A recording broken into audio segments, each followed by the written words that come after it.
Welcome to the second group stage here at DreamLeague, where we are going to establish if caster curses are real. Aurora versus Paravision. Sunsfan and Cinder in here with you. The last time that we talked about Aurora was on our podcast. We talked some major shit about Nightfall and the team not living up to expectations. Since then, I think they've lost a total of 3 games. Yeah, it's so funny. And that was weeks ago. Yeah, so a little bit of context for that. We were discussing Aurora as a team. We were like, yeah, I was saying I don't think this team is going to get top 3 at a LAN. And you were like, you were kind of in the same boat, I think, overall. I said that Nightfall is good, but he is not clutch. I see. And then the following event, they win, which is online. Yep. They win, I believe it was Fissure, with the asterisk that Lornoff was the stand-in mid instead of Mikoto. And he still is. And they're still owning. So in group stage 1, Aurora went 12-2, the best score out of any team. Second best score is their opponent. Paravision were 11-3. So this should be a very... The 2 teams you're watching on your screens right now are slated to get top 4 based on how group stage 1 went. We'll see if they can keep up the momentum, but they've been looking really good. How do you think Makoto's feeling? That's a good question. It's one of those things where you're probably partially happy for your boys, but you're also worried about your job security. So yeah, I don't know what's the bigger feeling right now. As far as Aurora goes, Brian was talking about this Ursa pick that he would have liked to see Void. I think sometimes... 9 class. Oh, yeah, he's taking a beating. It's classic Jakiro situation. He's okay, but...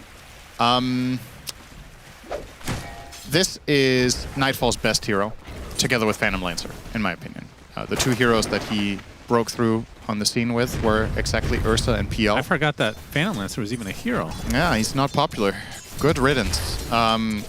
So I think part of why they went for this might also just be comfort. Especially, I don't think his Faceless Void necessarily is Kaori. Good punish. Yep, Sunstrike's coming for him. It's not going to hit. He pops the Fairy Fire. 9 class does as well, but 9 class gets the better of the exchange because he's got a fat, juicy boy next to him. Yep. It's funny how this seems to be a pattern, regardless of which team plays Shen. Jakiro always dies in lane to playing aggressive. And I genuinely think a part of it is the hubris that you know your hero is overpowered early, and you want to take advantage of it so bad, but it's not that good until you're level 2. Like, that's when you really start becoming ridiculous. So, nice punish there, rotating over the offlaner as well. Gets them on the board first. Lornoff in that mid lane. The stand-in, as we've talked about, is playing the Razor. How do you think this matchup goes? We have to hold that spot. SSS, simply onslaughts away, but versus the Invoker, kind of an interesting matchup. I'm not sure how this one should play out. You okay there, Cinder? What happened? For some reason, my game just froze entirely. So we're getting back in there. I mean, Razor versus Invoker is honestly a relatively easy, or excuse me, even matchup. Maybe Razor favored. It's probably. Oh, hang on. Trade off here. Satanic. Tallest dies to Mira. Mira actually will walk away though. Sunstrike, not gonna hit. Good attempt though. Yeah, so foul play. Procs a Dispel. So it removes the bleed from Satanic. That's right. And of course, to not get hit by Sunstrike, all you guys have to do, if you're a pro that is stand still, which is exactly what happened. If that was a low-level pub, it would have hit, actually. Yeah.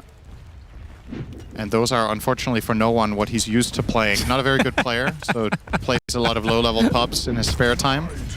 As a matter of fact, this is the reason he's on Paravision. It was a Make-A-Wish situation, and they said you can play with us for a year. Yeah, you're an old veteran from VP, washed up.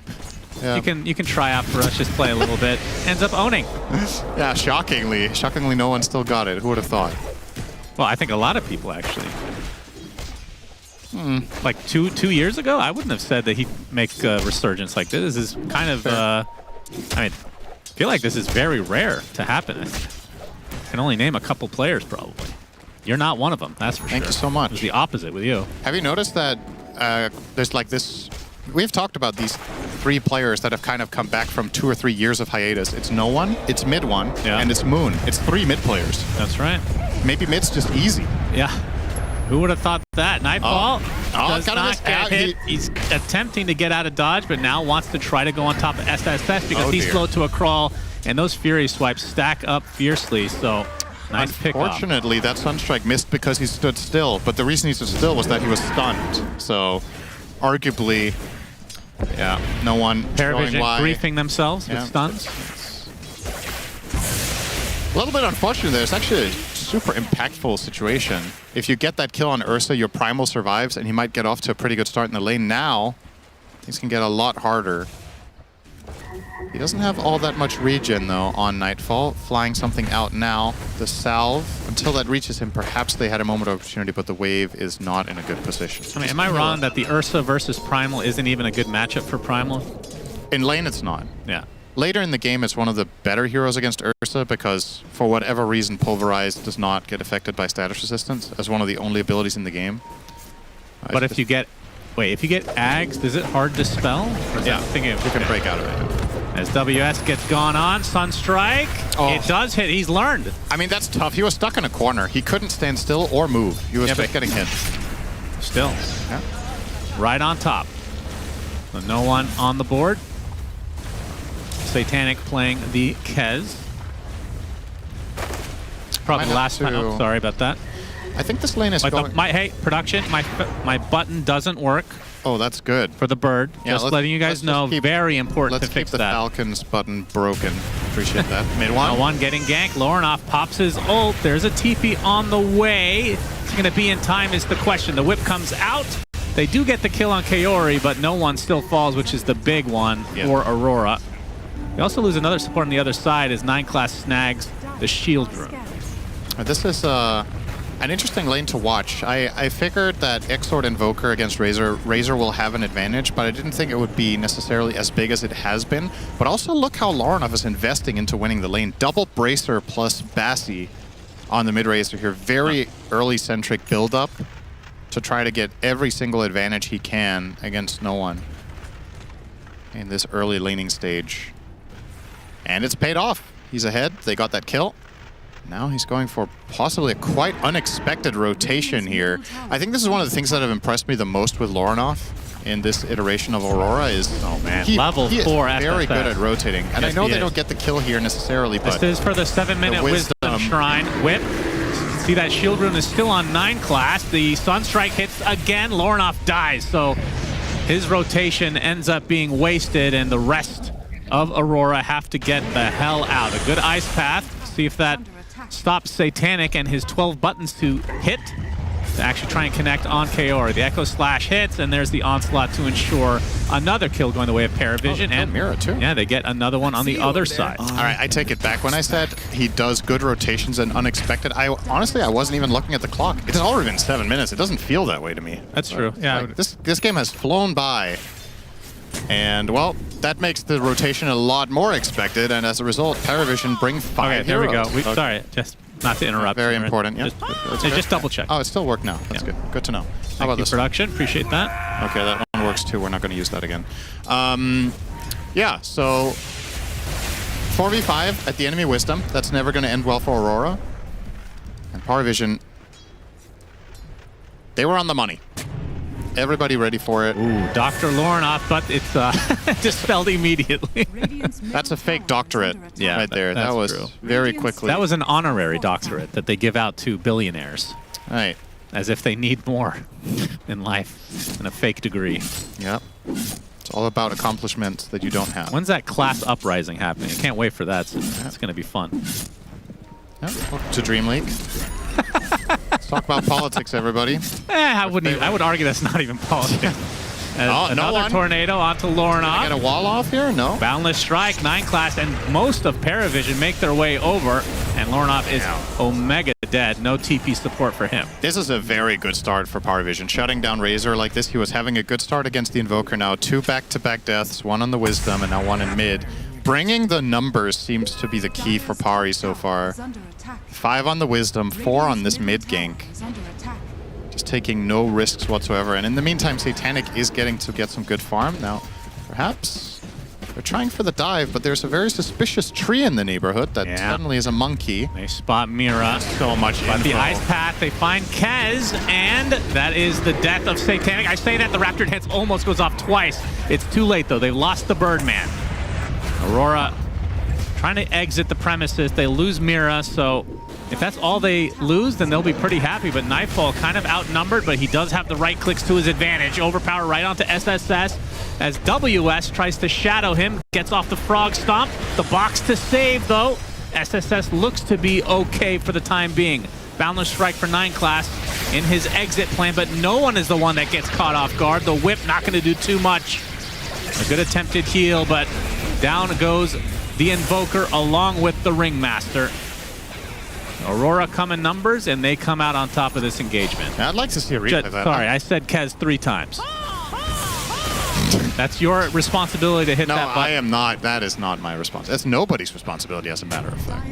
I'd love to see a replay of that fight. I feel like Satanic getting caught like that and getting nothing off is very surprising. They had Monkey King scouting the Shadow Shaman, so it felt like they were kind of baiting it, but maybe got surprised by just how many heroes were there. They wanted him to get jumped so that they could cancel Shaman Shackles, get a Raptor Dance, and turn it into a bait, but just didn't quite work out the way they had hoped. And that's really good news for Aurora, getting all these kills, and now probably lead to a tower as well. The timing of this, 10 minutes in, they have Jakiro level 5. You know the drill. Put on the fiery oil and smack it with a guitar. WS. Great combo. The last hit. And with that, top net worth is Nightfall on what you call his top 2 hero. Yep. Would you agree?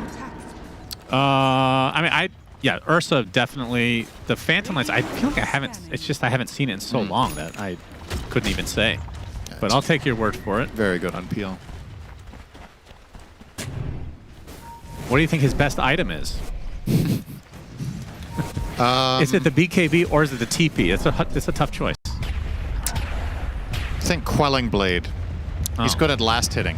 Okay. Smoke to farm Ancient. Primal specialty. Well, not quite his specialty. If it was a specialty, maybe he would have killed it in one go. Shaman gonna get jumped by Monkey King. Insta-Hex. Insta-Hex. Shackle. Sunstrike though. Boom. Nightfall shadowing him. Does get Boundless struck, but Mira's the only one to be vanquished. And Lornoff is going for the Greaves build. So tell me how this materialized, this change of kind of itemization for Razor. Well, so in the reason, was it 740? I think it was in 740 that Greaves got changed to be way cheaper, but then not have as good of an aura. I think a very big part of why that change was so powerful is having access to as much mana and health as you do with this item is obviously nice, but it's a very cheap dispel and a very good build-up. So the farming speed that you have while acquiring it, the build-up is just better than something like a Lotus. It goes heal and mana for your entire team, which is very useful. So heroes that can use this item that already in the past were capable of buying it without it being too bad suddenly got really good on. So for example, this game, you're buying it, you can immediately get rid of, say, something like Cold Snap. It's very strong for mid-game timing with Largo. And part of the reason why heroes like Razor and Viper are as popular as they are is that they can play all 3 lanes and they can buy Greaves. It also counters Vessel, which is not going to be a consideration this game because it's Invoker mid, but against other mid heroes, that's a pretty big deal. Nice Hex. Yeah, Carry in a bit of trouble. He's eating that meatball really hard, but the Shackle to counteract it. It's a support for a support. And the tower, the way of Aurora. 2K lead already. Yeah. They swung back with a vengeance after that. I wouldn't say it was a disaster at the Wisdom Shrine, but definitely wasn't good. But their moves have been great ever since.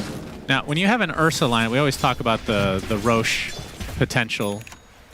I feel like, and maybe I'm wrong, that the need to get the Aegis for Ursa is less important now than it used to be. Would you agree with that? Yeah. And I'm not sure why that is. I think I agree with it, and I think a big part of the reason is that Ursa is not nearly as much of a tempo hero as he used to be. If you go back a couple of years, Ursa would generally lose late game. I think this hero still has incredible longevity in the game. Ursa can win 60-minute games. I think back then he kind of got outscaled, he got kited, whatever. But some of the new itemization options really help him stay relevant. So it's less important that you get the first Roche so that you can snowball the game when you're you're a very strong hero minute 40.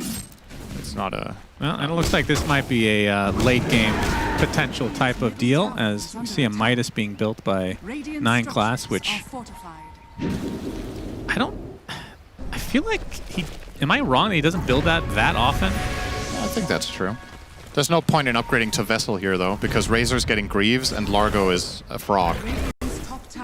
So, therefore, it doesn't work against him. He can just dispel it off of anyone. Yep, understandable. 9 class, though. He is found, but the counteracting Pulverized to try to equalize this. The Raptor Dance to follow, and Lornoff bites the dust.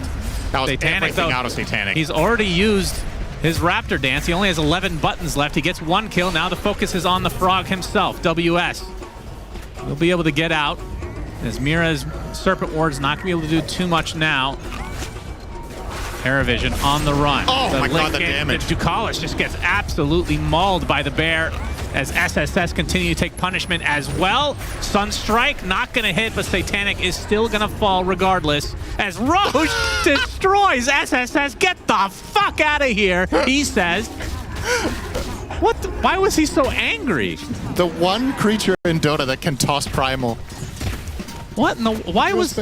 He wasn't even moving locations. Am I crazy? Why was he tossing him? Why was he out of the pit?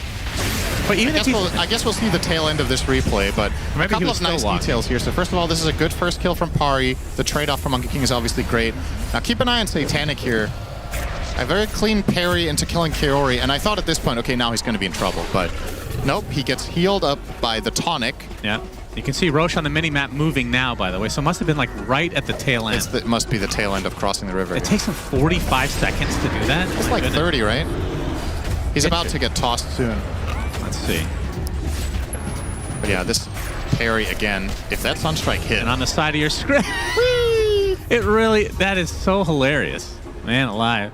Oh, there you, that's a, in the darkness, let it bind you. I'm sure the quote's way different. That camera angle looks like he's wearing like a very tight neck shirt. Tight neck shirt. You heard it here first. Yes. As Mira. That is the phrase. We'll go to the grave. You have now learned. Oh. 9 class, missing the Boundless Strike. Nightfall. Hello. Is just going to simply walk away. Midas up and running for 9 class. See if that ends up paying off this game. Blink, Battle Fury for Nightfall. BKB looks to be next. Pretty standard here. Like you mentioned, the BKB as a possibility against Primal. It's probably something he's going to consider later down the line. But BKB... You mean Lincoln's? No. Ags on Ursa. Oh, Ags on Ursa. You said BKB. I thought you said BKB. I was talking about both items, so I want to congratulate you on listening to about half, which is better than usual. Yep, so that's good. Not bad. We round up in the US at least. Good job. I thought you said ass, probably. Yeah, that's... I mean, he's got a nice ass on that Ursa. Yeah, okay. Well, if you're into that, then you're born in the right century, at least. So, Invoker is a hero you generally just want BKB against. I find there's no hero in Dota that I'm more tempted, or rather more on board with buying BKB against than that guy. It kind of is part of what makes the hero so strong, is that he forces heroes to buy BKB that don't really want to or don't have other reasons to in the game. I'm not saying that's the case here, but... Ducalis going to tank the smoke. Okay. Box it up. A very good static link. This will be a death eventually. Gets licked. Boxed to go. And they lick the box. So WS, he's had this Ags for a little bit now, and will be the Kaya. So a lot of players have been doing that instead of finishing the full Kaya Sange. Depending on how the game is going, just Kaya into the eventual BKB. As Nightfall will go for Roche. So 18.5 minutes. This will set up a very good Tormentor as well if they're able to successfully snag this. 9 class is definitely aware, but you can see the rest of Paravision Not going to be able to do too much. Sunstrike already used. Okay, the rock in. I say that. SSS, he kills off Kaori. See if he can get out with his life. Nightfall secures the Aegis. As Lornoff able to take out 9 class on the outskirts. SSS going to get some assistance from Ducalis. Wheel of Wonder, but the enrage for Nightfall, as eventually he will be hypnotized. He really wanted to look in the belly of the beast there. Not bad, though, for Aurora overall. Grabbing that. Fine. Mira will find... The button stopped working again? Oh. Well, that was like half an on. Yeah. Oh! That sounded really sexual. That's Kez in a different context. All right, it's good to know. No one has Aghanim Scepter, by the way, and we didn't mention he is the agent of Galaron facet. God, that sounds so nerdy to say, by the way. Why? You don't think so? Because it's... He's got the facet agent of Galaron. That's what it every time. What should they call it then? Just Fireman. Okay, sure. Okay, that's a good name. I mean, agent of... You think that sounds cool? It's like something you read in Lord of the Rings. Okay, and that makes it very nerdy, unlike other things in Dota. Okay, Cataclysm. Gonna be avoided, and this will be the shard for Mira, so a little bit better foul play. Nice little Cataclysm there. That's right. He casts Agent of Galaron. Uh-oh, he might get... No, never mind, he's out. Good read, but... Will 9 class be as lucky? Oh, he's gonna... Oh, okay. Mira was close to getting a Hex. Boing. Who do you think the most satisfying player to kill for these pro players?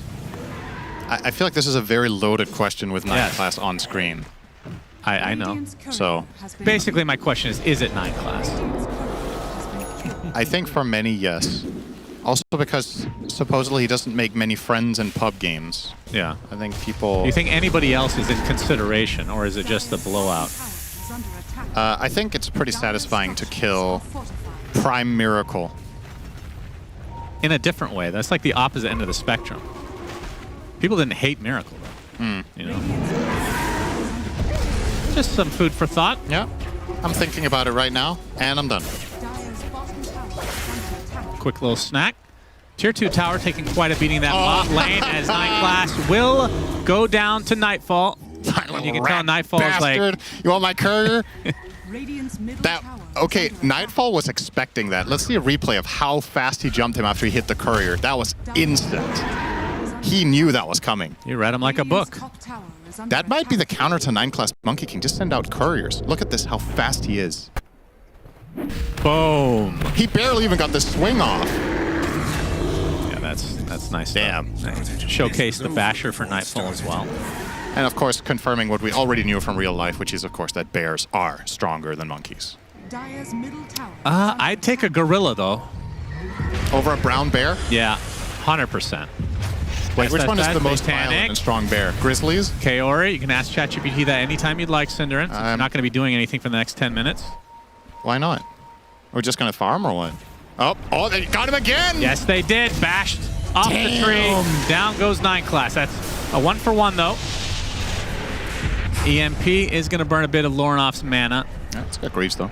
He's got the Crimson Guard as well. Yeah, this is a very tempo-oriented mid-game Razor build. When you go for this, I think the overlap of itemization on Aurora is going to be incredibly strong for the next Roche when they have Greaves, Crimson, and BKB. No one. They don't have vision here, though.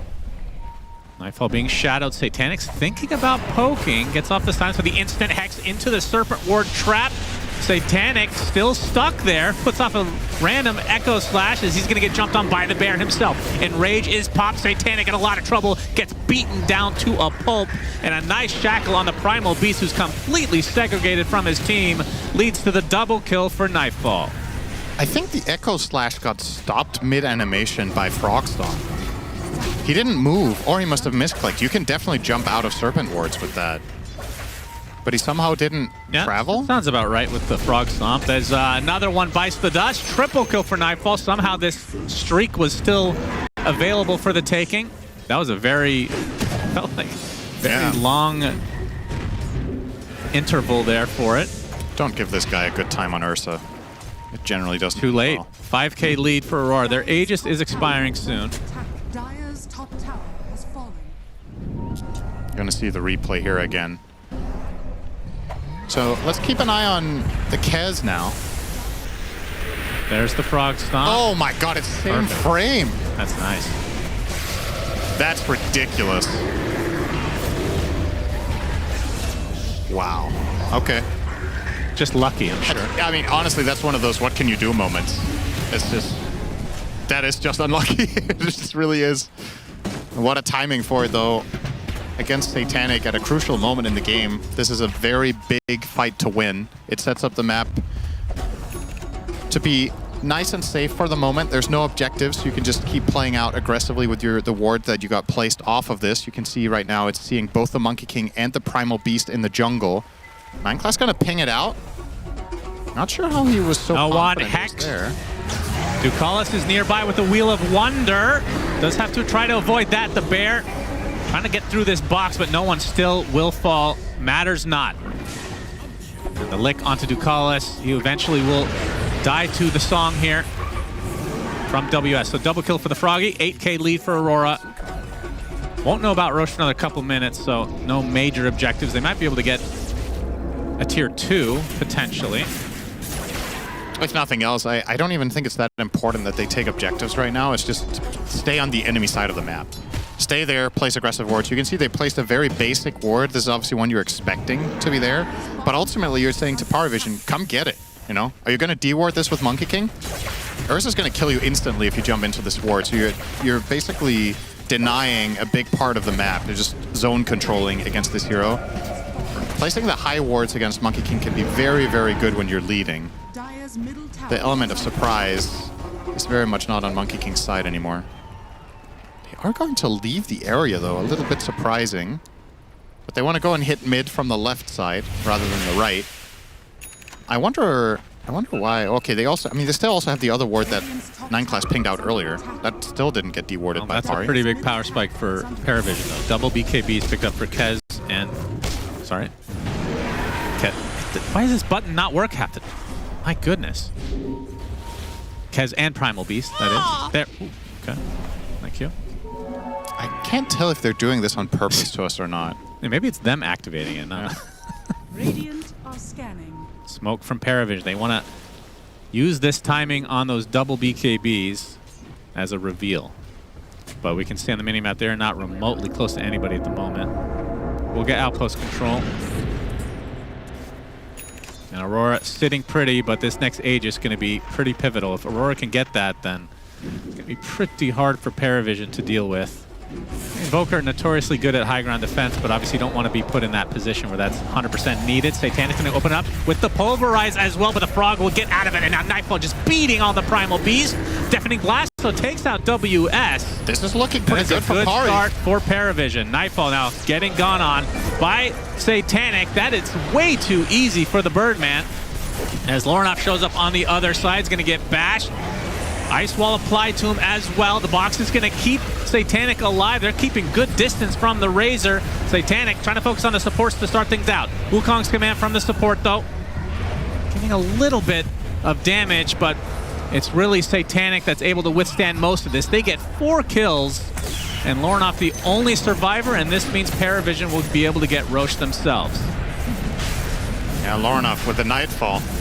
Nightfall wasn't around to show him, but he's played with him long enough to know what to do in those situations. This is the dream start. Mid-game, I've talked this to death on cast. You gotta start on Largo with heavy single target damage, or you gotta take the fight away from him. And this is basically the dream.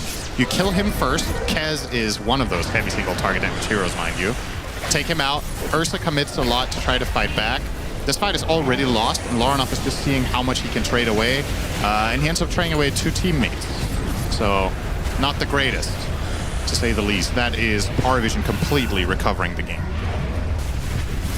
Yeah, all that hard work for Aurora feels like it's just been put back, or just kicked out the window. Basically even net worth-wise at this point of the game. When you go this build on Razor, I think there's a lot of pressure. Pressure is maybe the wrong word. There's a lot of potential right now, both for game-winning moments and for trouble. Let's put it that way. If you miss this timing, like I say the next 5 minutes, if Razor doesn't get bang for his buck, this build will fall off compared to other things he could have gone. We've seen plenty of Razor builds this tournament with like Manta BKB Refresher, and then they just become a second carry.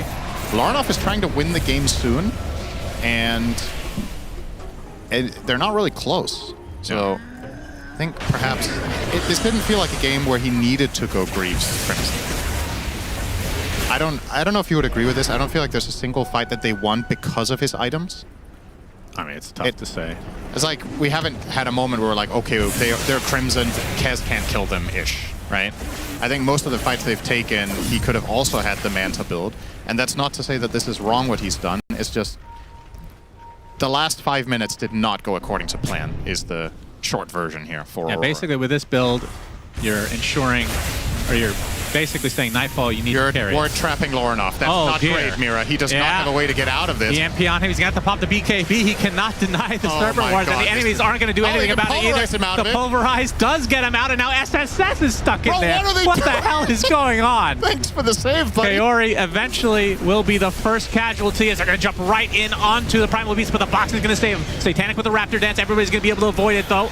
Gets a little bit of HP back as a result, though, as Satanic now focusing on the Razor. Spent most of the time in the Serpent Wards. He will die, so second death for Aurora, as Nightfall was focusing on Kez, but... And actually, the Shackle is going to be canceled. Nightfall is being pursued, but the bash, that's life number 1. Largo is happy, though. Aurora attempting to exit the premises. WS still alive and healthy as Satanic focusing on the support. And the bear jumps in, gets 1 kill onto no one, as now he attempts to run away, but Satanic still has 12 buttons at his disposal. 9class joins the fight as well. That is enough for Satanic to go out as well. Some way, somehow, Nightfall did it. Does cost him his life, but I don't know how Aurora stayed in this fight. Ladies and gentlemen, Largo. Nobody touched him. I mean, he has the Lincolns now, so... 8,300 damage, and this is not showing the healing, it's not showing the movement speed, it's not showing the damage he gave to teammates. That is the perfect example of what you don't want to have happen against Largo.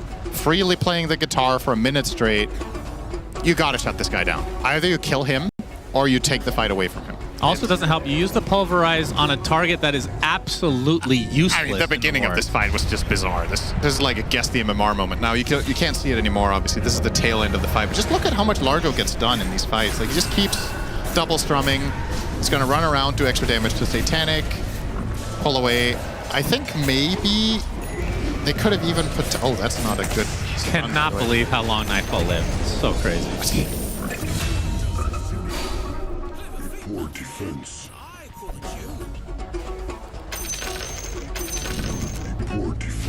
That's about as much expression as you get out of Satanic. Yeah.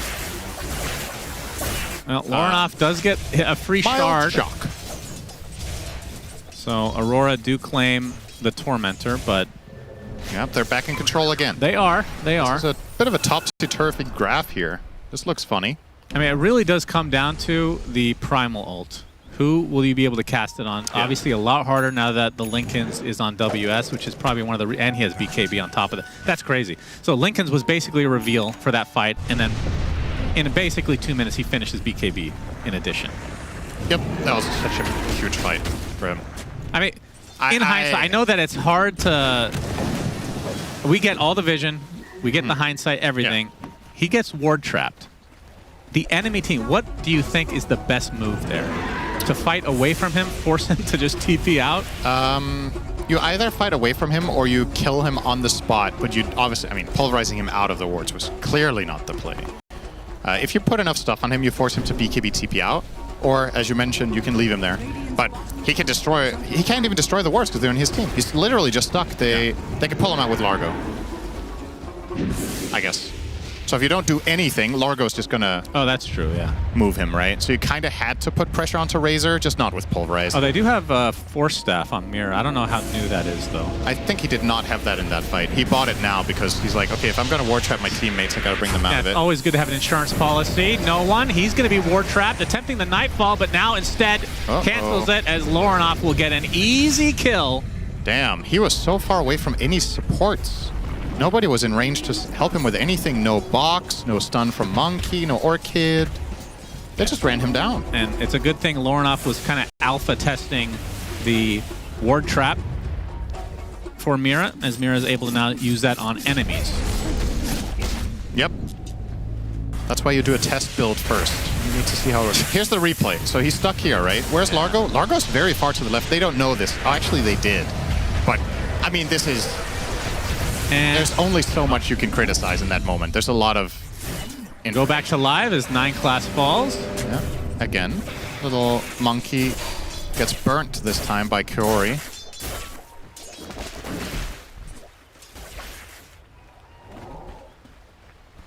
WS is so farmed. I don't know. I feel like I've seen this game enough times this tournament, this archetype game. And the only times I see Largo lose is when he gets killed first by some ridiculous burst. And I don't know if they have it on Paravision. And I say that against Kez, which I can't really believe that I'm saying. I don't think Kez has enough damage. And Invoker's damage is like staggered, so you can BKB in between it unless you get like a...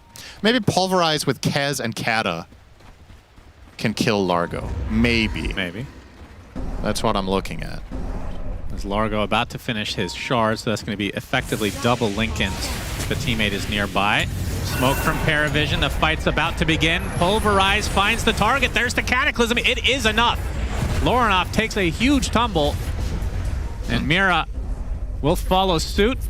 Interesting situation. Very good pickoffs here. It's just a bit of a gambit, right? Like, you're placing 4 heroes there, but not Largo, who's your strongest hero, together with Ursa. He's on the opposite side of the map, taking your own Wisdom. I mean, is it worth even contesting a 35-minute Wisdom Shrine? If you think it's going to turn into a fight that you're favored in, then obviously. But you clearly didn't play for that because you didn't have Largo there. So I would say no. The later Wisdoms are not nearly as important as the first two. I think that fight could have maybe been interesting with WS there as the first point of Speaking of WS, it's interesting. He's opting next to go Dagon. Is this just the state of Bloodstone? He swapped to Shiva. Okay. But yeah, it is just a better Bloodstone? It is the state of Bloodstone, though. That's kind of sad. Bloodstone is just not a particularly interesting item, unfortunately. Or fortunately, depending on your perspective. Oh, you missed the old days with charges, where Storm Spirit's literally unkillable? I don't know what the best version of Bloodstone we've even had is, which one I like the most. It's had its time. I think I've never really been a particularly big fan of that item. So, I don't personally miss it. I feel like there was a build where it worked on Axe for a period of time. That's true. And yeah, it was there fun. was. Yeah, that was probably the most fun, was when it was on strength offlaners. Very good. That's exactly what Largo is. Oh, missed a beat there. WS, we heard it. Horrible. Back to Guitar Hero with you. Back to your hotel room. Uproar is not dispellable, right? The stacks, you mean? Yeah. But either. They're not dispellable. Yeah.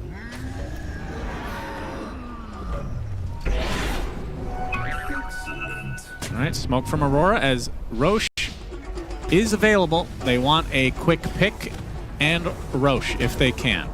This will be Roche number 3, I believe. 9 class might be the one to tank the gank. SSS in the vicinity as well. It's going to be popped. Nightfall has a Lincoln's applied. The Cataclysm is there doing an okay amount of damage. The Rasta is the first to fall, though. Satanic now versus Nightfall. Who wins this? Satanic uses one of his 12 abilities to exit. Wheel of Wonder into the Deafening Blast. Beautifully done into a Pulverize on top.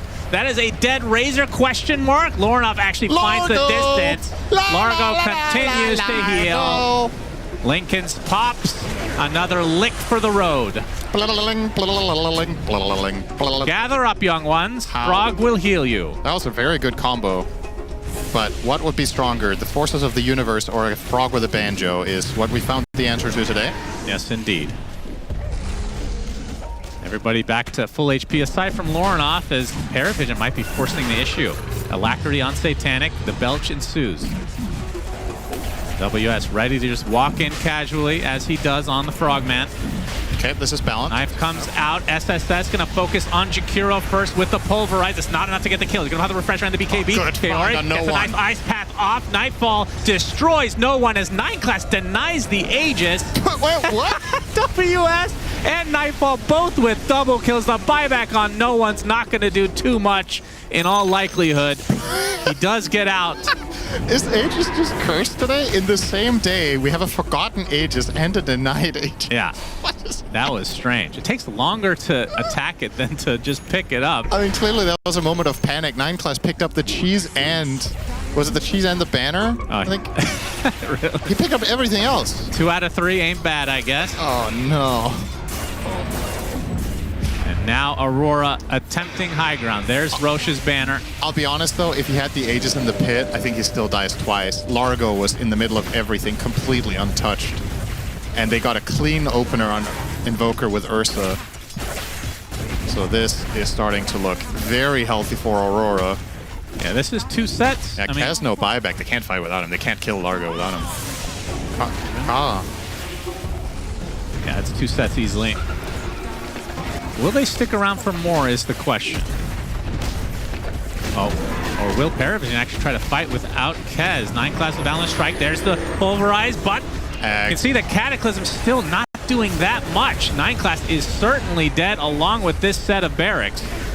They essentially just feed a life away, and WS continuing on to sing his song. Kez up in 10 seconds, though. Another fortification for the road. Melee barracks does fall, and Aurora gonna at least do a soft reset, as there's still a cheese for Satanic, apparently. Yeah, he grabbed the rest of the stuff. He has the refresher, too. So that was grabbed by another player as well. And here's the replay. Look at Satanic go to work. But this jump, the Hex into Ursa, immediately killing Invoker, was massive for that fight. And yeah, they're picking up absolutely everything. And 9class, I think he's trying to attack. Maybe he... You know what? His inventory was obviously full. So it's just, it almost meant like he denied it. It looked like he almost denied it on purpose so WS wouldn't get it. Yeah. Maybe it was actually the right move.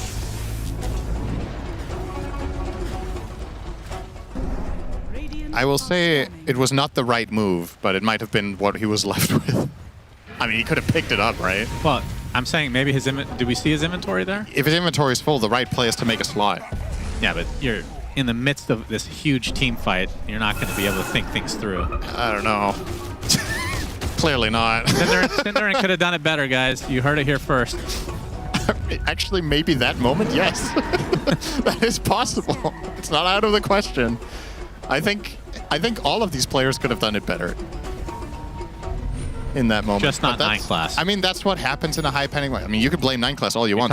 Satanic didn't pick it up. Does he have some level of brain rot you're not telling us about? Satanic and company, both sides are smoked. Satanic is found out, pops the BKB immediately. Static Link applied to him, though. Nightfall's going to focus on no one, chomps him up.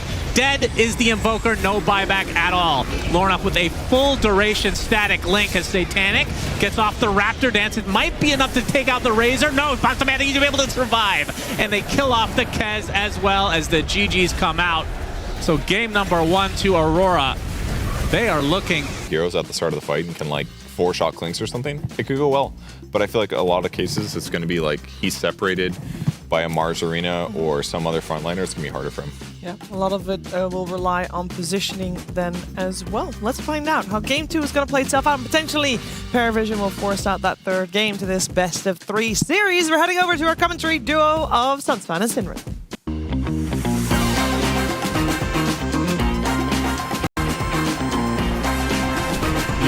Yo, we got a team fight to start this game. Ducalis is first blooded by Mira. This is like an ARAM classic, Cinderin. Ends up being a 1-for-1, it looks like, with still 30 seconds to spare before the golden runes spawn. I would love to have the teams just agree to play 5v5 mid for the first 2 minutes, and then you get to leave. Until that, you have to be mid. Be curious to see how that would change up the meta, but yeah, obviously what happened here was Ducalis was trying to fish for ward information, got caught and killed, and then they traded him off for Mira, who was the recipient of the first blood bounty. So a good start for him overall. Time for some bounty runes. Speaking of bounty, oh, a lot of heroes once again. Yep. WS disposed back into the right clicks of everyone, it seems. So 2nd kill for Paravision. Gracious me, oh my. Had a little bit of interesting all chat at the beginning of this game. Nightfall writing to Satanic, he's writing new hero Alan, question mark. And then I think what Satanic wrote back means I have 40 heroes in my pool, which is probably untrue, but he does play a lot of different stuff. He does have a lot, to be fair. Or maybe he meant Pro Dota has 40 heroes in the pool, which I think is also close to the truth. But we're seeing a little bit of extra stuff here. The Sven hasn't been all that popular this tournament. The rest of them we've seen in quite a few games. Sven's score, I remember we cast a game the other day. He was 1-6 going into that game. I forgot if he won that one, but he had not done all that hot early on. So if Nightfall can improve the statistics for the big, yeah, we'll see. Sword-wielding knight.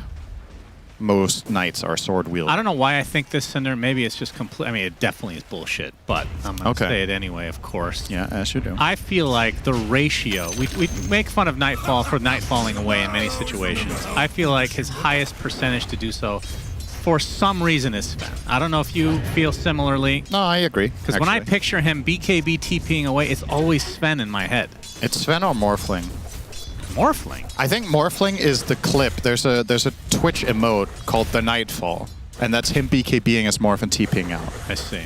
I'm pretty sure that's on Morph. But in terms of frequency, it's got Sven. I think Sven is probably... Which also makes sense. This is a hero where you BKB, you blink, and you commit. If the enemy team is already winning the fight and overwhelming you, this hero doesn't reset well. You're kind of in there. You've popped your stuff. If it's looking bad, get the hell out. Yep. Get the fuck out, Dad, as Loda would say. Very iconic clip, of course. Great content piece. Yeah. Wonder why they didn't do that again. Playing the Mars again. Or not again, rather. But playing Mars this time. And Kaori on his classic. Wait, was that the... Was he the stand-in that was playing Phoenix Warlock every single time? It was, right? Yep. The stand-in for Maus when they won Wallachia. Kaori's track record as of the last half year in Pro Dota has been really good. He stands in for Maus, they win a tournament. He joins Aurora, they win like 40 games in a row. I mean, what can't this guy do except lose? I guess play more than 3 heroes, but you don't need to if you win every game. He's been playing more than... He has. He has. Because I feel like the Wallachia that we're referring to, it was kind of egregious. I think in that entire tournament, I think he played 4 heroes. 4 or 5. He played Phoenix Warlock in probably 90%. It was something insane, yeah. So what are you going to do? You're going to ban it? Like, all right, that's the point. Like, you can criticize that all you want. It's a positive to play few heroes. That means you're really good at it, and enemy teams aren't beating you. Yep. So if you could have a small hero pool and win a tournament, everybody would take that. Maybe they'd be a little bit bored, but hey, winning is fun. Indeed. Speaking of winning, Puck got through Synderin. Does that surprise you? No, not when it's overall first phased.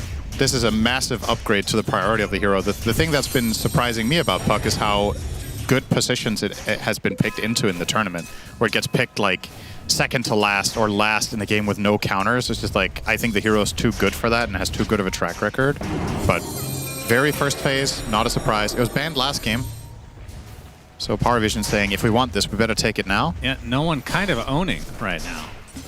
Yeah. Already has a 7 CS lead at just 4 minutes in. They have picked the Void Spirit early to try to deal with this Puck to some extent later in the game.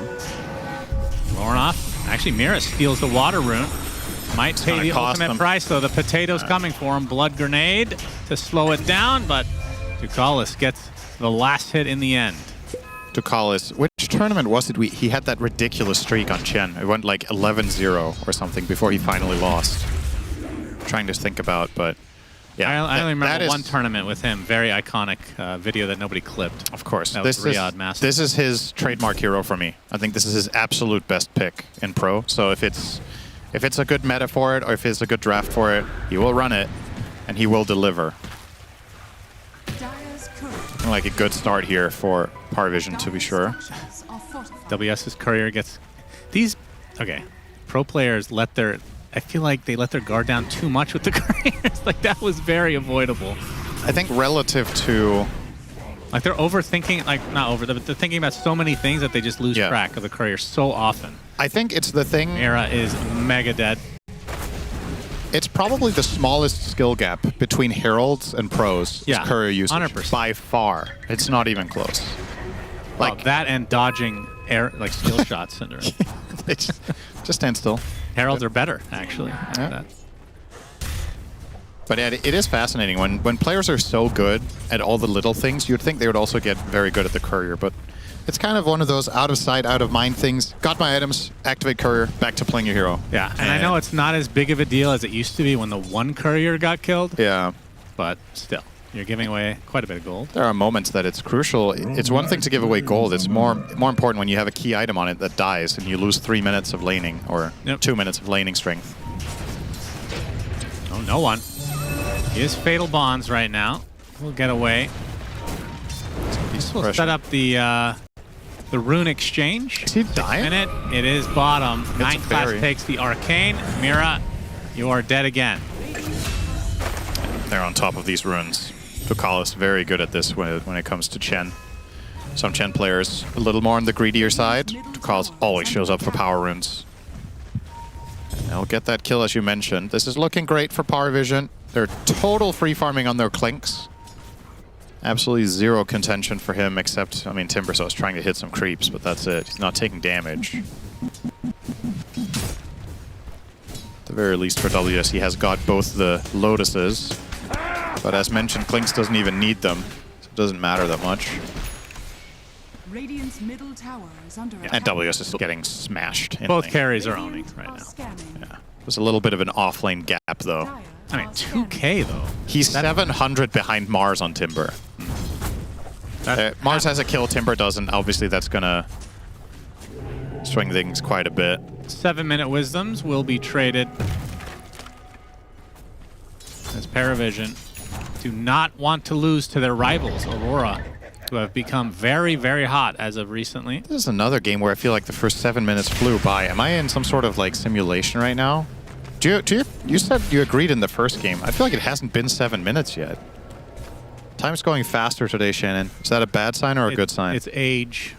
Oh, so aged a lot since yesterday is what you're saying. Yeah. All right. Probably. Well, who knows how long you slept for. It was a aggressively mediocre run, I have to say. Dire's top tower is under attack. You did okay for yourself. Just okay, though. Yeah, let's not get ahead of ourselves. Radiant's bottom Tier 1 tower. Is this actually Still got just time going to to be fuck it taken up. out without a defense? It looks like it. It's hard. Very It's hard to early. defend this tower. The Dire lineup just isn't strong right now. You need Warlock to hit level 6. He doesn't have it even if he uses the Grimoires. You don't have the Golem. Shadow Demon's level 3 after Wisdom. Mira has nothing. He's 1 and 4. Oh, he's about to get something. Yeah, he needs experience from these stacks badly. Imagine these stacks got stolen. Yeah. Shadow Demon's game is just over. So they cannot afford for that to happen. Indubitably. They're not good at stealing, though, so that's the good news. Clink's not a stack stealer until he gets Shard. So, WS would not mind taking this for himself, and he will do so. Yeah. Mira just right on the outskirts of the XP, just so his offlaner can't see what he's doing. Level 4 now. Congratulations, young man. Fogging his teammate here. Time to stack some more. Shadow Demon's lot in life. If things go poorly, you go live in the jungle. Stack away. This looks like a clean double. Good timing. Very nice. So 2 triple stacks on the right-hand side. Radiant's middle tower is under attack. Both Sven and Timber would be happy to take these. It will be Timber. Sven does not want to make the trek over there. 9 class going to die to Laurenoff. Basically got soloed there. Yep, just 2 Astrals. That's all it takes. Power of the Power Rune. Laurenoff has looked outstanding on this hero, and his go-to build has been Urn into Yules in the games that we've seen. I wonder if he's going to deviate from that at all here. Doesn't seem like that great of a Vestal game. It's okay against Chen. You might even argue it's good against Chen, but the cores don't exactly inspire too much reason to grab it. So he might just go Yules or, yeah, he's eyeing up the Yules immediately. You should mention he's the only person that has looked good on Voice Spirit, pretty much. We might have had like one anomaly, Cinderin. But generally, this hero has not looked particularly good. As another rune secured from Laurenoff, so been getting all of them. He's going to go for the Yules first to set up the Aether Remnant. Yeah, probably going to get shard after to farm. Can you? You cannot phase shift out of Yule's Aether Remnant, can you? No. I do wonder if he's going to prioritize the Aghanim Scepter in this game. Obviously, the silence against Puck, theoretically extremely good, depending on what no one goes for in terms of items. Yeah, it's part of the pick. When you grab Void Spirit against Puck, I think there's two good reasons for it. One is, you know you're going to do fine in lane. And the second one is, like I talked about yesterday, I feel like a big part of countering Puck in Pro is forcing him to buy a defensive item. Excuse me, Brian. I know you're listening backstage. And of course, shout out to Pyrian Flax for paying close attention to the lore of the game. For existing. Yes, your existence is much appreciated occasionally. If you force Puck to buy a defensive item, you're already doing net worth damage to the hero, because what Puck loves to do is just go Witchblade, Blink by BKB to counter it, because there's just so many silences. The double silence plus Remnant combo is hard to play your way out of with just the Yule. So if you think of it from that through that lens, you're spending 4,200 gold to make Puck spend 4K, but your item is better, right? Like it's way more potential in having an Ags on Void. So I would like to see that after the Yules personally. We'll see. You do lose damage though. You do. That build. But again, Puck does too, so it's like a give and take, right? You're doing less damage than you could with something else, but Puck being slowed down has very major value in the game, in my opinion. So we'll get our answer soon enough. Lorinov is halfway through the Yule's purchase. Another power rune. This time it will be grabbed by Paravision. They finally get one. Doctor, no one. It's like a book by Franz Kafka or something.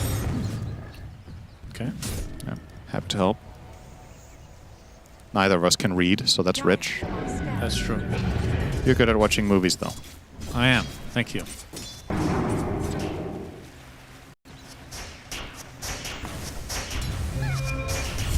No one working on Witchblade. As Blink Dagger almost there already for SSS. And that's going to align with the Desolator on Satanic. He wants to get these stacks up pretty early. Man, what a quiet game. This very sharp contrast between this one and the previous one. And you know who's the biggest winner when that happens? It's Chen.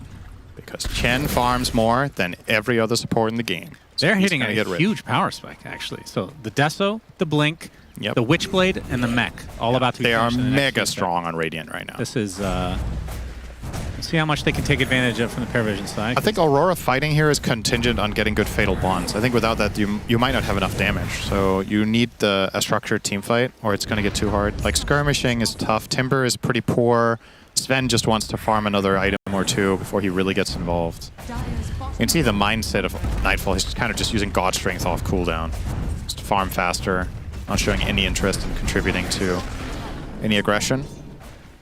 And now Paravision, sensing that they have this power spike in the lead, they want to fight for the 14-minute Wisdom.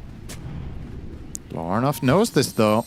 Coming in from the left, gonna break onto Kalis. Yep, starts out with the Astral Step Aether combo. We can see the Spear onto the Timber Saw. The counter initiation is there with the Golem, though, as SSS is the first to fall. WS somehow living through this. The Shadow Word certainly helping his cause. He gets disrupted as well as Mira gets the double kill and the save. Beautifully done from Aurora. That was just the perfect sequence. It's exactly what we talked about. Paravision, they have a strong timing, but the one thing that can mess with them is Fatal Bonds, and what a combo there. Top damage of the fight. Kaori on the Warlock, 2,000 damage, minute 14 in a team fight as a support. Look at this replay here. Such a nice setup next to Timbersaw. And Purge was talking about this on the panel.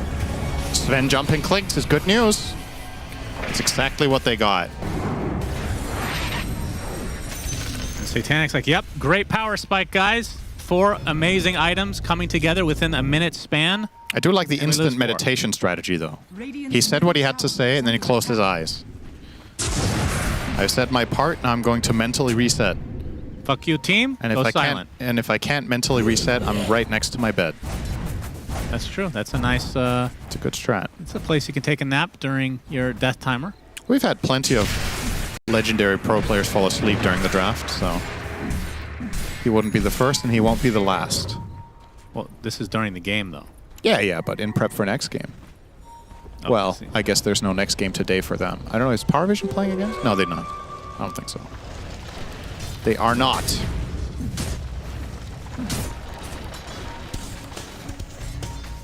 Okay, attempt number 2. Will this one go better? This time there won't be Golem. Tower has been untouched, surprisingly. I think they No might longer. just sell this. Look how fast this pushes. This is like a turbo mode tower. Rally is Jeez. just... Wait, does Rally work on the skeleton archers? No, that would also have been ridiculous. Scanning. Yeah, Clinks needs more push potential. Yeah, of course. Well, 4 minutes away from the tour meet. Now, does Aurora have enough items to contest? And that fight, obviously, a pretty big deal. Ooh, So this would Echo be a big Saber, Mask open. of Madness with a blink soon on Nightfall is Satanic. And 9 Class going to try to team up to take out Nightfall. He's so close to the blink, and he's dead. Mars Arena ensures it, so loses a couple hundred. Sets him back just a bit. It's a nice pairing with Marcy. Being able to jump on an invisible hero is always great for a surprise jump. And the bodyguard on Clinks is amazing. I don't usually pay attention to this. Black Grimoire has not been consumed yet. That's unusual. Yeah, I guess he hit level 6 naturally when he wanted it, so he didn't need to use the book. You use this in 2 ways. Either you use it for a surprise level 6 golem drop, or you save it for a later breaking point whenever you feel like there's a meaningful... Like, it's never good to use it to get from level 6 to 7, right? It's kind of whatever. Yeah. You might as well look for a later time and get it. So what's the break point for him? I don't know, fast level 12 for a better golem, fast level 18 is the main thing I can think of. None of Warlock's talents are particularly interesting until you get to level 25. So, I mean, the level 10 talent is okay. More damage on Fatal Bonds is never bad. Wait, where's the death on Golem? Level 25. That's a 25 talent? Yeah, now? it was up from level 20. It was too overpowered. Oh, man. Yeah. It is good. It sure is. But I think it was fair to move it. Are scanning. Warlock definitely doesn't need buffs right now, I'll tell you that much. So, if you want to give him that back on level 20, you got to cut something else. All right, Nightfall now has his blink. BKB, obviously, the next step for him. And WS, in the meantime, has his Sange Kaya. And he is... Well, it depends. If he wants to finish his blink, he's only a couple hundred, or he's halfway to his Ags. As we are going to see the Yules into Aether Remnant, and SSS just gets completely eviscerated from WS as a nice Fatal Bonds into the Chaotic Offering as well. But Nightfall somehow takes too much damage, despite no one not having the best start, as 2 dead for Aurora. And It's this on the brink of the Tormentor. It's a difficult fight for Mira to play there on SD. He disrupted the Sven as late as possible, and unfortunately for him, probably would have been better to disrupt him on half health, but you also don't want to set up the enemy team freely. This will be a cool one to show again, because at a high level, playing support in these situations can be very tricky for saves. If you use it too early, it doesn't matter. If you use it too late, it doesn't matter. And you're kind of second-guessing yourself a little bit. Gonna check. Keep an eye on Shadow Demon in this fight. It's the only thing you should be looking at here, because the rest is kind of self-explanatory. It's just gonna die on Mars. But now here, the coil comes out. He can disrupt him at any point right now. Cancel. Cancel. Now he does it. And if he does it earlier, Sven is gonna dodge hundreds of damage, maybe even 1,000. But you're also giving a guaranteed setup to 9 class and the puck, so it's kind of like... The lose-lose there. Yeah, you need to decide what's the best timing, and it's very hard to do it correctly. I would say in that instance, he should have disrupted him instantly, but it's so easy to say afterwards. Yeah, that's a split-second decision. That was for sure. the right thing to do. Mira, listening to you now. And, It's obviously going to get better when Sven gets BKB. That makes it so much easier, but that was a huge moment for Paravision to get things right. Yeah. Get the Aegis. Pretty pivotal fight. Aegis usually turns into Tormentor for the same team as well. Yeah, that should just be theirs. 2K lead for Paravision. You won't have Golem for it. So, yeah, I think Aurora just have to give that, and that's very bad news. Sven falling behind, already 1,000 behind the Clinks. It's probably going to get significantly worse by the way this is going. Yeah, and WS has actually changed his item build, is going Crimson, it seems now. Kind of like it. You need something against Clinks and against Marcy. And Chen, to some degree. It helps. That's true.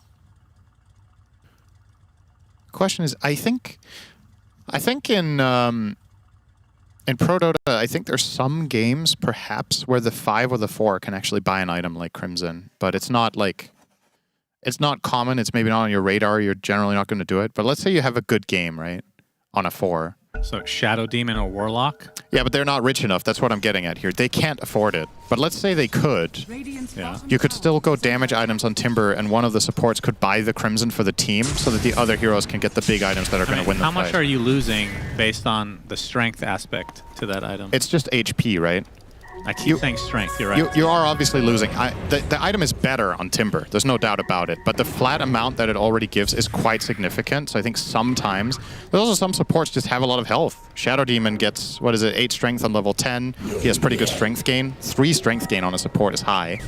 So he's not the worst hero for it, but like, I get it. I'm not saying he should buy it. But the main reason I'm So if you thinking eat about... 2 creeps on Clink and then pop Crimson, I wonder how good that is. Support Clink. Sick. We've seen Whatever. crazier things. Crit will take whatever to make this hero viable. Radiant's middle He will tower accept anything to get to play his good old Clinks. You heard it here first, Crit. Probably the pro player in Dota now that has played the most games on Clinks never gets to play it. Because it just doesn't work as support. Dire's top tower is Or so you say. Yeah. Just haven't seen it yet. Yeah, you gotta convince me somehow. Sven has been support. PA has been support. As there's the... Oh, what the horse happens here, Cinder and Lornoff. Ooh. As his remnant available, Clinks is the one that DC'd. Well, I think... okay, this is actually a little bit sus. If this remnant is not going close to Puck, Clinks could take it for him. Oh, yeah, look at that reaction. Oh. Cinema. Do it again.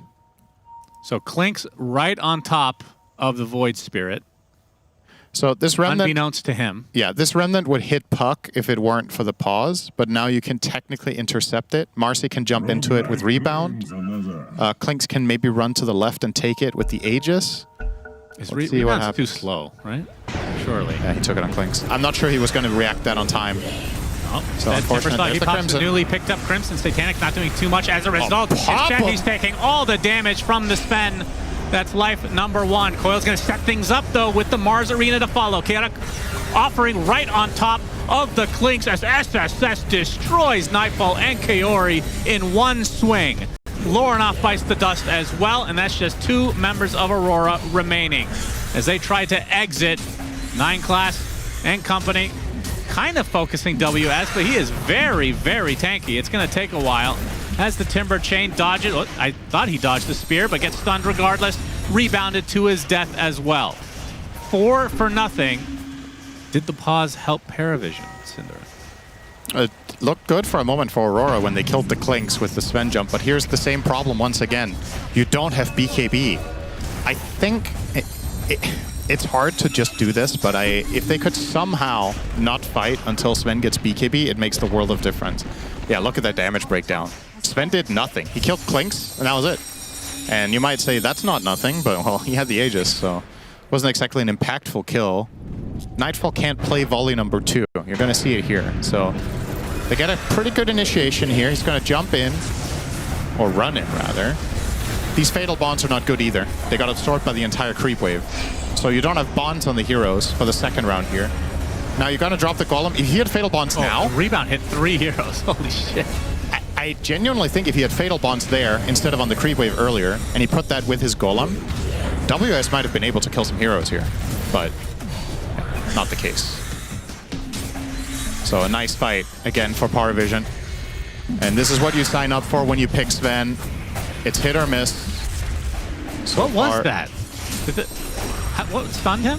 Was it the congregation? He got speared. He got speared to the other tree, but he was already traveling to his.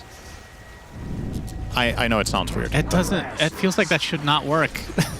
That's so weird. There are certain things in Dota like that. That is such a It also hilarious shouldn't work interaction. submitting a set to the shop with Centaur being a courier and then it gets put in. That also shouldn't work. but Hey, it it's just a does. crowd favorites. It just works. What can I say? I've never gotten more positive comments about that set. Oh, nice set, Centaur. It's like the nicest people have ever been. And other things that didn't happen for 500. It happened. Okay. You just need to play turbo games more often. Yeah, I definitely We were need supposed to do a that. turbo series together, but you bailed, as usual. Is that what happened? Yeah. Okay. Well, you definitely were pressing to run it. Yeah.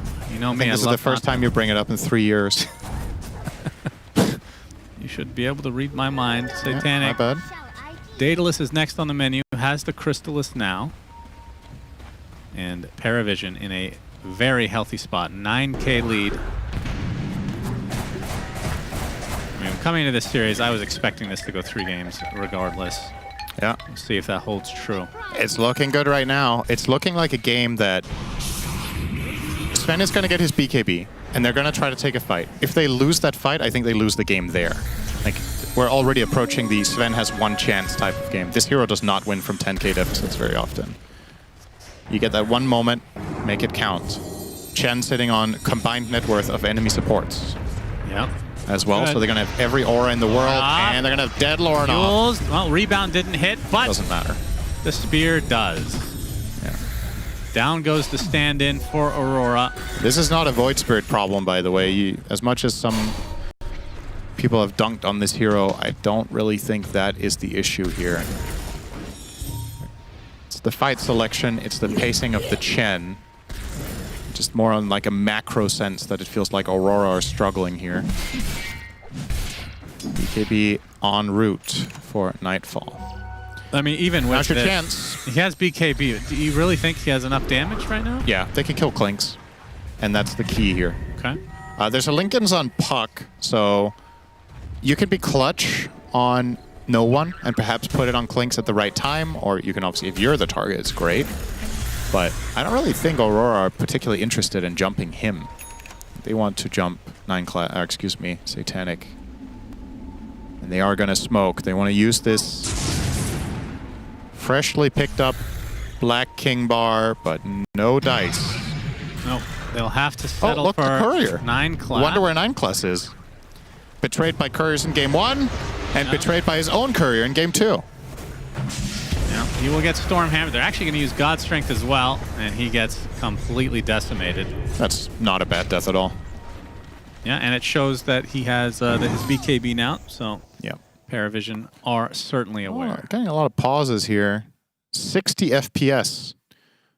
There's plenty of people out there in the audience who are like, I would kill for that. Sounds great. I don't know. It is 2026. I feel like 60 is pretty low now. It is.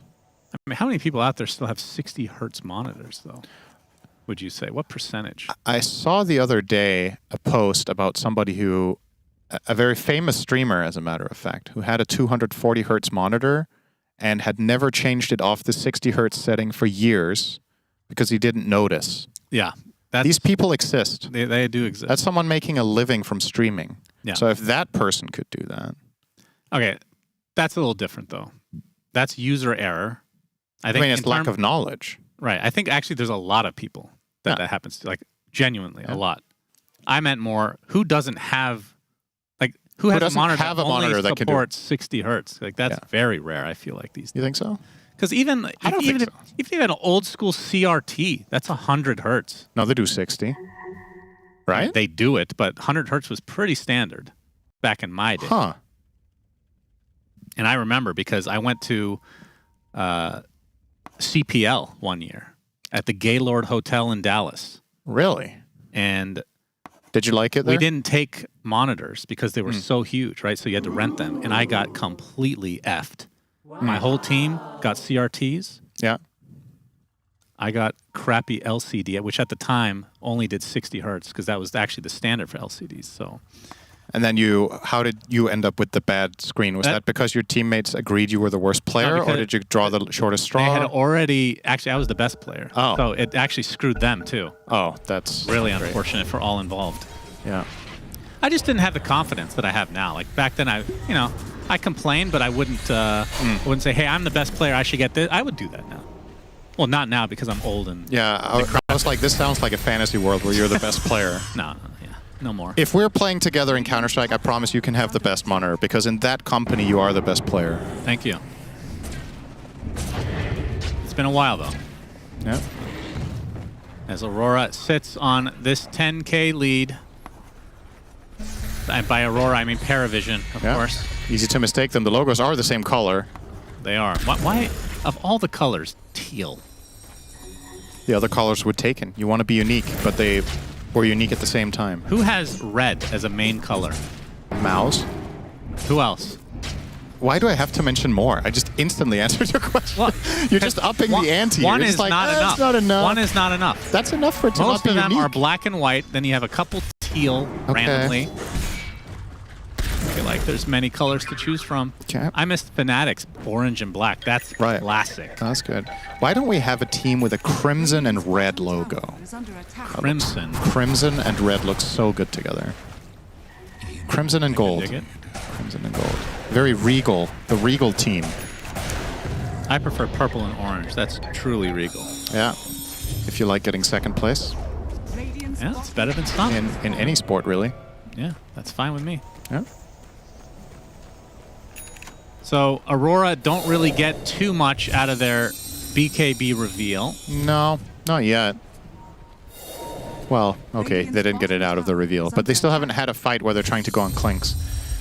Now, there's a couple of X factors here to keep in mind when we talk about Sven blasting Clinks. Clinks can get 20 armor from Chen with Divine Favor. He also has an Ice Ogre, so that's an additional 5 for a total of 25. That would bring Clinks' armor up to like 40, 45. Not bad. If they have that running when Sven jumps Clinks, I don't know if they kill him that fast. You might need Demonic Purge too to get rid of all that armor from Chen. Yeah, that's a good point. I mean, who else is he demonic purging if he had a choice? Is he the number one? Yeah, I think you drop everything on Clinks and try to kill him. Because that's when you look at Paravision's lineup, the way it functions is that they have a lot of control and then Clinks kill stuff. We're seeing a brooch. Very cool. Revenant's brooch. Yep. So he's going to try to bypass the armor problem. Yep, exactly. By getting magical crit. I like it. cool. I like it a lot. Aurora. Smoke is popped. He's going to the enemy triangle. WS trying to get very aggressive. Daring them to initiate on him. They will do so. Arena is there, but you can see the damage coming out of both Lornoff and Nightfall. They destroy one. Fatal Bond is doing work, though. Nightfall one-shots Ducalis, it looks like. Now is BKB about to end. Lornoff with another Aether Remnant. The Mars TPing back in, but they get their prize. They get Satanic. 3, make it 4 for nothing with a buyback expended as well.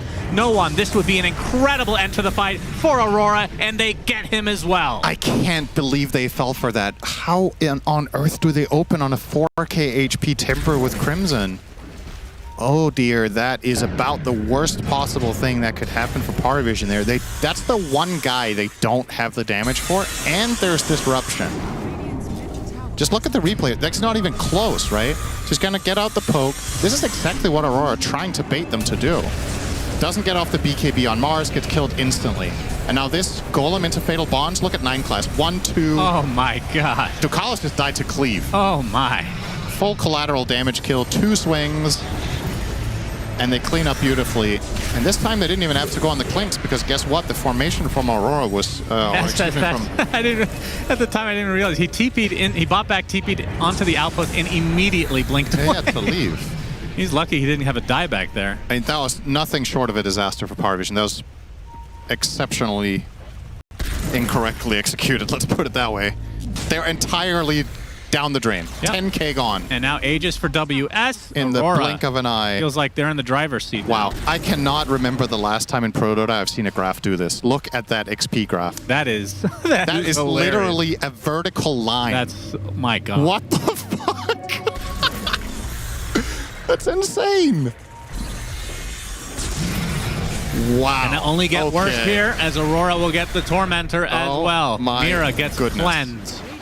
This is one of those times where you need some serious mental fortitude. I mean, you're not even in that bad shape in this game, but you knew you were in great shape for sure. You took a lot of mental damage here too. Yeah, these teams know what the state of the game was, and they probably still have a pretty good feeling for what it is now. You just need to not get carried away now if you're Paravision and be like, all right, everything went to shit. Will tilt consume them? Yeah, that's I mean, Paravision players, I think, are more prone to tilt than the average team for sure. Not like Kiyotaka levels, of course, but you know what? Gleipnir is going to be absorbed by the Lincolns. He's already taken a lot of damage, though. Gets off the orb. Sick upheaval. He's going to dodge the Timber Chain. He actually killed us. He actually guesses correctly on the WS. As Lorinov trying to connect here. No! Rebounds are trying to save him. Dispose as well. He's going to get silenced now. The Chakram, not quite enough phase shift, keeping him alive for the time being. Can they time it? They can. No one dead. What a sick kill. And they're going to get a tier 2. The foresight on the Chakram, and then they hit the Remnant mid-rebound. They catch him in the air. That was one of the coolest kills of the whole tournament right there. Insane stuff from Aurora. Look at it again. This is some incredible detail. So look at WS here with the foresight that the blink is coming. It's going to clip him, and it might not seem like much, but the little bit of slow and damage is actually going to matter. And here, he's getting pulled into the Remnant. That is sick. And then they silence him on the edge. He's going to phase, and then they make sure to put the Shadow Poison and the chain on. The chain, they mistimed that slightly, but he didn't have anything left. Now it's like, what more can I do? I mean, that was just disgusting. And now the high ground. 15 seconds for no one to get back in the game. Still 2 minutes on the Aegis. Nightfall pounding away. This is going to be a set. You can see on the minimap, Paravision looking for a potential wraparound through their triangle. Will it be in time, though? Aurora already exiting. No, not in time. Chenna, have we talked about the Chenna Axe yet? Oh, he bought it? Yeah, he does have the Axe Hand of God. So this effectively, the simple way of thinking about it is, you're channeling AoE BKB for your teammates, but not yourself. Kind of like Big Bad Voodoo from the Shadow Hunter hero in Warcraft 3, if you remember that. The classic. Yeah. Paravision looking for something. They'll find Mira. And they'll get him. One crit will do it. How good is Cleanse this game?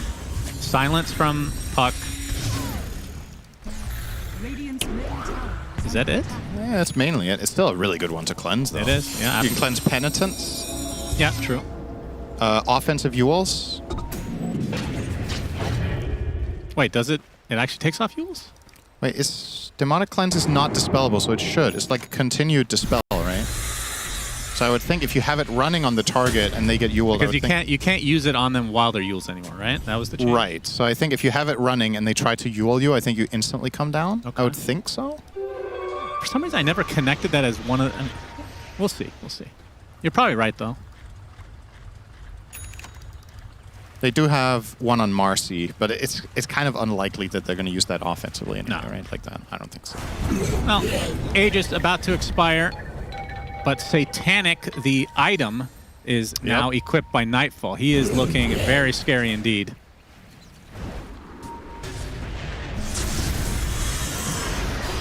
As you can see, the Timbersaw getting very aggressive. Nightfall actually using God's Strength just to double tap 9 class. That's probably feels really therapeutic. You know, we've talked about heroes that never get truly boring to watch with, like, Shadow Fiend. I kind of feel like Sven is in that category. Even when he's overpowered, there's just something about... In those moments, yes, but most of the game, I would say he's actually a boring hero. Yeah, sure. But it's just when he's hitting at full strength, that's fun. Absolutely.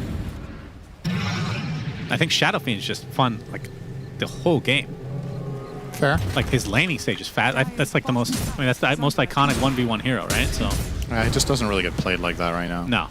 But I'd agree. It's particularly fun to watch Shadow Fiend mid. Again, this is not an insurmountable lead at all. It's just that Aurora has flipped this script upside down. It was in favor of Paravision, to say the least. And I wonder what was the percentage? Did you look? It was like an 80-20 probably? No, it was never even that high. Oh, really? The highest favor that Dota Plus gave Paravision was 60-40. Really? Yeah. Wow, that's surprising. It loves Warlock. It loves Warlock more than anything. So more than Spectre? Maybe not. Okay, more than any other support. Support Spectre? Yeah, maybe it would love that more. Probably would. It has no data to go off of. Oh, Octarine now for Lorinov. That's good. Nice pickup. No one. Looking for an opening. That's the Blink Coil. Oh, that is a rune. Octarine Arcane Rune. Yeah, his stuff is ready non-stop. They're going to pop the smoke. WS looking to take the brunt of the damage, but it's Mira instead. They get the connection onto SSS. He pops his BKB, though. A nice rebuke to cancel the Timber Chain, as 9 class now will likely be the one-for-one trade to start this fight.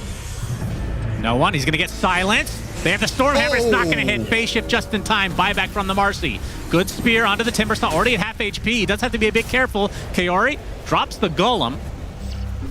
Dropped it on Kling's as a zoning tool, basically, there, trying to force him out of the fight. Kind of a weird fight overall. Yeah. And you can tell Paravision are doing their best now to not clump up. They understand, as they should, the power of Warlock. You need to play more on angles, simply put. Yeah, now that God Strength is down, look for Paravision. I mean, they bought back as well, so they kind of have to make something happen here in the short term, I feel like. Especially with Roche potentially being up the next 40 seconds. Yeah, this little window. If this is a fast Roche, I mean, how long for God Strength at the moment? That's only 40 seconds. Yeah, this ability has a much shorter cooldown than it used to. Do you remember in Dota 1 it was purgeable? Yes, and Brood's ult as well. Yeah. Which Insatiable Hunger used to be the ulti. Yep.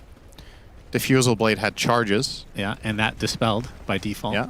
And you couldn't upgrade it originally. You had to sell it and buy a new one. You had 8 charges. Or you could buy new charges with recipe. Yeah, you can get level 2 to add it. It wouldn't stack though. You'd have to use your charges first, then upgrade it. And Yule's upgraded into Scythe of Vice. We've come so far. SSS with a nice double spear. Is this going to be enough to get a kill? He has no backup though.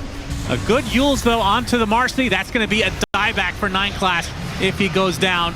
He will. 75 seconds. Warlock somehow staying alive in this engagement as Satanic is found by Lorinoff. Gets off the silence to simulate to safety though. Meanwhile, Nightfall deletes Ducalis. SSS next on the list. Triple kill for your Sven, and Satanic gets caught out. Trying for the Nightfall in front of Nightfall himself. No way you're going to get away with that. Nobody escapes the master. Oh, he's feeling himself all chatting to no one, saying, come here. He tried to do his signature move in front of them. That is disrespectful. 4 dead. Only 2 buybacks there. This is going to be a second lane. There is a tier 2 bot. So no megas incoming unless they want to try to force potential buybacks for a throne play.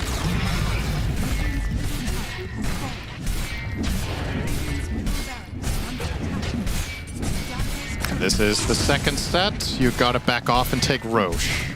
They're getting everything. Man, this game just swung on its head from one fight. And Kaori Warlock isn't doing it again for the 100th time. Let's see. So here's the replay. This is a very good connection, but like you pointed out, there's no follow-up. So a 2-man arena might look nice, but puck is too late. Klinks isn't doing barrage into the arena, so you're not dealing the damage. Effectively, at this point, you're actually very, very far behind in this fight. Mars popped everything. You didn't kill anyone. Klinks is half HP. And Sven has yet to use all his stuff. So here he comes. 1, 2 swing. He was channeling the BKB, and unfortunately, he doesn't get it himself. Yeah. And this is fun. It's a pike bonk. Harpoon is such a good item on Sven. A hero that used to be, I mean, it still is. It's still a kiteable hero, but Harpoon certainly makes it easier for Sven. Yeah. So Aegis. For Nightfall, we got the damage rune, aka Dr. Lorinoff. Like we talked about before, because of the changes to it giving spell damage plus attack damage. This is one of the best heroes in the game. Hero. Yeah. It's amazing on your ulti. I mean, who would be the best in the game? Carry Tiny. Terrorblade, maybe. Still terrible. If you just mean just raw value from a DD, you look at the heroes that have massive base damage, right? Tiny has ridiculous base damage, so getting plus percentage is crazy on that hero. And I think the hero that has the second highest base damage in the game is Terrorblade when he's meta'd, or Morphling fully agimorphed. I guess those 3 are probably my picks. Morphling's good. Yeah, that's a good choice. I like the ones that, you know, have both physical and damage. It's still, the physical part is just way stronger, right? So It's still generally going to trump the other ones. Okay, Kaori with a shard. What a shard. Congratulations, you've cast Upheaval twice this game for a grand total of 5 no seconds. one. Is this going to be another long chase? I think this one is safe. Can't reach him this time. It's funny that because Warlock is still so good, this shard has never been improved. It's pretty garbage in most games. And ultimately, certain heroes feel more balanced because aspects of them are just straight up bad. Satanic. He has to BKB here. He might die anyway. Golemed up, pops the BKB, taking a ton of damage. Tries to TP again. It's not happening today. Not in front of Nightfall. He knows the counter. The counter is killing you. That's right. The only person who knows that counter to TPing out. He knows it well. He's been there. Like he wonders all the time, why does nobody do that to me? He has seen that side of the matchup himself. It's like, if it works on me, it might work on them, and it does. And now he has Refresher on the way. They are almost certainly going to force this buyback, still with that Aegis. Very slow wave to get there, but eventually the tier 2 falls. As meanwhile, yeah, he's killing. WS just chilling in the enemy base, getting Classic some nice reactive armor stacks. Doesn't have flamethrower yet. Fortification not going to do much with that Roche banner. They're going to have to buy back Satanic here. This is the last-ditch effort. It's so expensive to buy him back, but if you don't do it, you're losing megas. Indeed. Lorinov puts himself in what normally would be considered a precarious spot, but Paravision not interested apparently. 9 Class jumps in, immediately silenced and immediately killed. No buy. Now the buyback would make no sense. Oh, saving buyback for next game on Clinks, I guess. I guess so. He wants to have a good old-fashioned mega creep comeback. So that is megas. Aurora is like, all right, he definitely doesn't have buyback, guys. Let's just continue. Aegis for a minute and a half. And the words of Quinn, you can't lose with mega creeps this patch. What did they change to make that feel that way? They did something with ranged barracks, didn't they? I don't know just light. how much changed, except Quinn's lookout on life. Outlook, you mean? Thank you. Not to be mistaken for Microsoft Outlook, of course. Nobody uses that absolute has virus. indeed not changed over the years. So, unlike Quinn, it remained the same. Oh, meanwhile, Nightfall with his BKB destroying yet another target. Satanic. 2, 3. He's dead. He has buyback. He has no BKB to work with. Coil, not going to do too much. Spirit as well because of the BKBs as Nightfall has that refresher, can go in anytime he wants. No one pops the golden item himself. As Upheaval right still being channeled. There's Nightfall. One-shot 9 Class. Ducalis activating his BKB for his team. It matters not. Nightfall is doing so much damage. Satanic giving him a new lease on life, but the Aegis is still there as well. So another lease on life for him. As GG's eventually come out because Satanic did die in the midst of all that. And Aurora, well, we thought this was going 3 games to not the case.